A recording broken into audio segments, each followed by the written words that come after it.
Dismantle DC machine. तर ही motor आहे. A1 म्हणजे आर्मेचर वाइंडिंग आणि F1 म्हणजे फील्ड वाइंडिंग. हे A2 आणि F2 म्हणजे न्यूट्रल असतात. आणि मोटरचं फंक्शन इलेक्ट्रिकल एनर्जीचं कन्व्हर्जन मेकॅनिकल एनर्जीमध्ये करणे.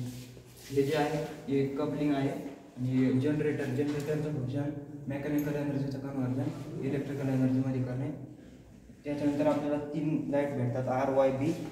हे न्यूट्रल, F1 आणि F2 फील्ड वाइंडिंग. हा जो काय हा जो कास्ट आहे किंवा कास्टिंगपासून बनवलेला असतो.